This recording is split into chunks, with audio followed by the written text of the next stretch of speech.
and welcome back to Jimmy's Giant Reviews. And today I think we need something a bit bigger.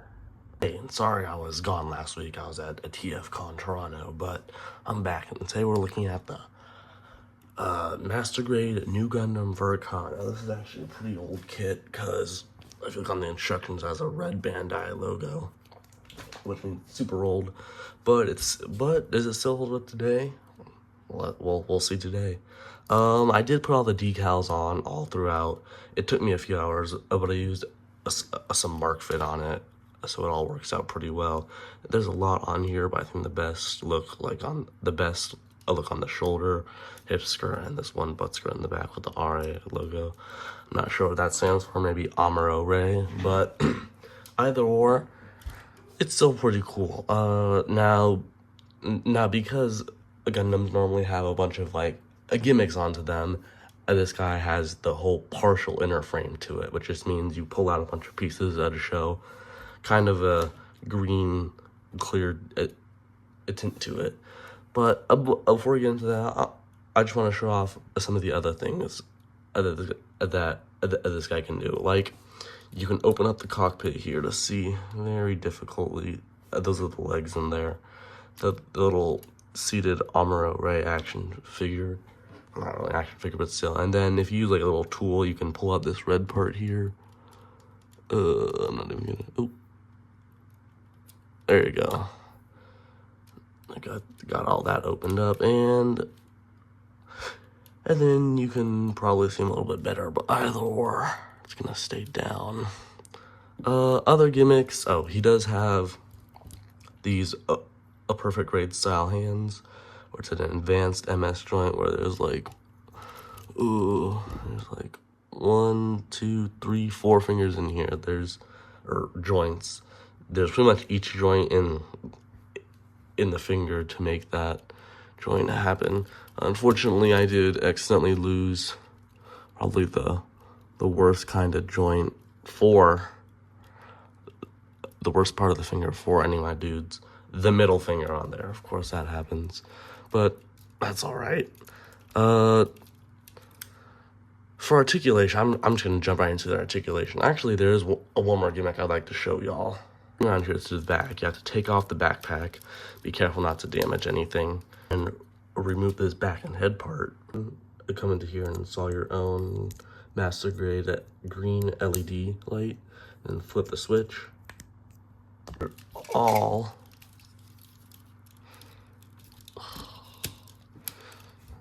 back in together. His eyes light up. Pretty cool. I did have to cut down all the stickers on his eyes. Like, if you look, it's pretty janky up there. It looks much better here. And then I took out the corner, the little camera sticker on here. So what I had to do was I had to use my X-Acto knife and cut out the eyes, but keep the black parts.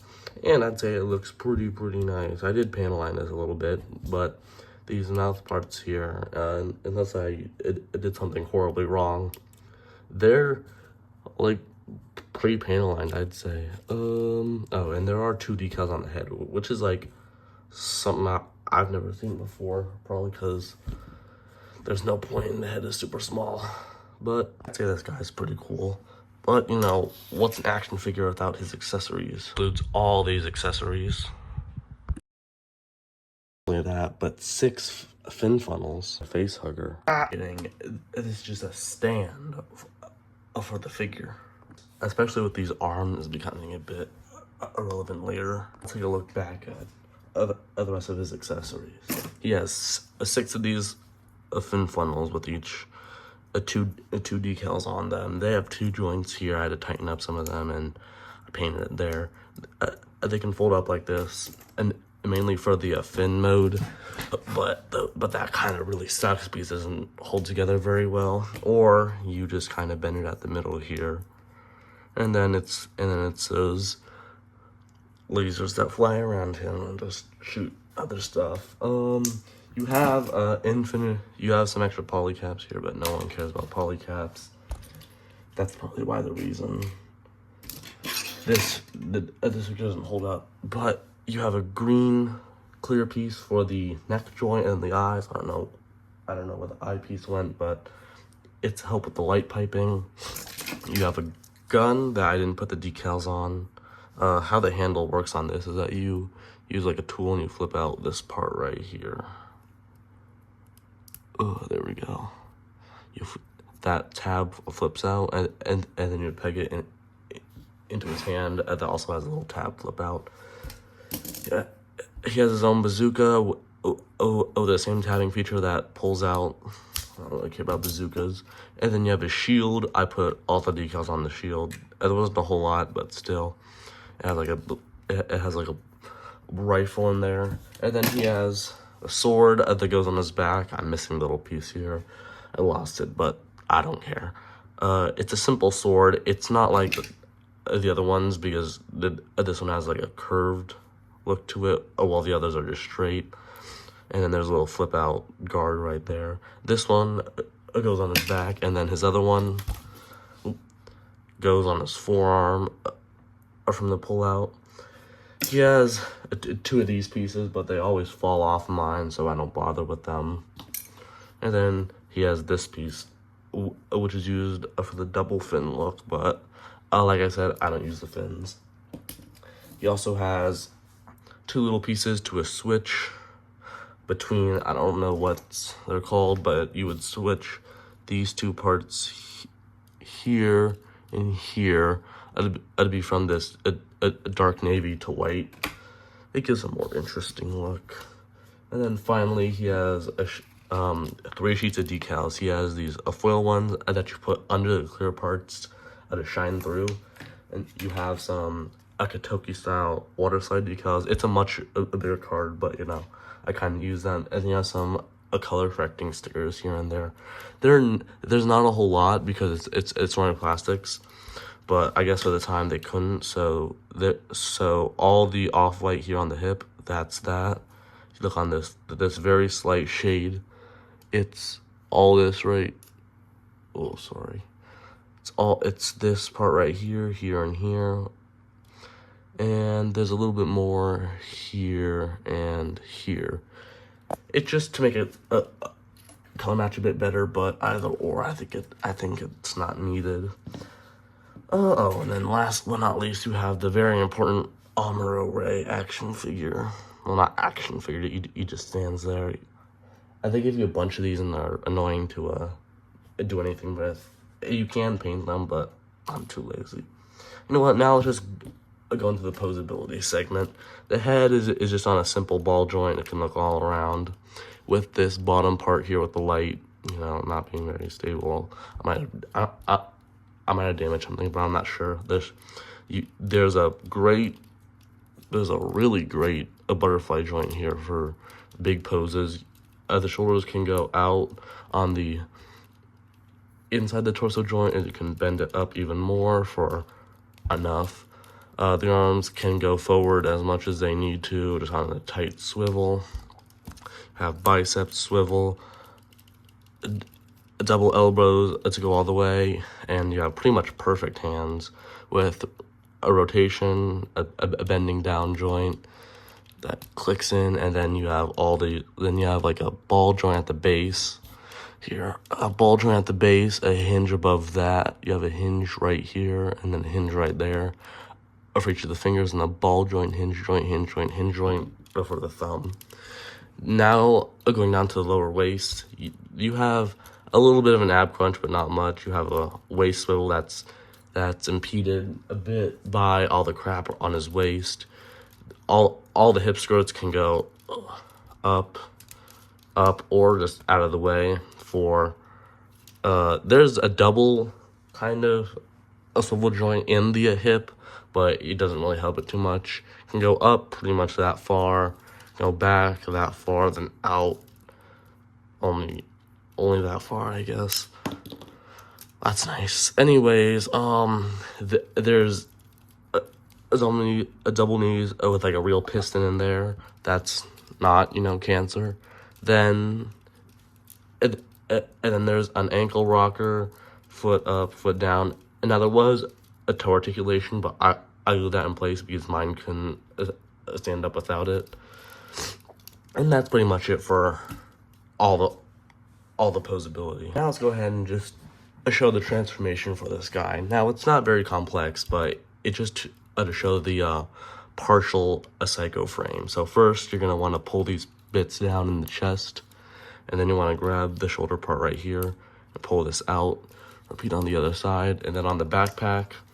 Now, these parts were on here, but they just fell off because they suck, so I leave them off, and then just flip those parts up.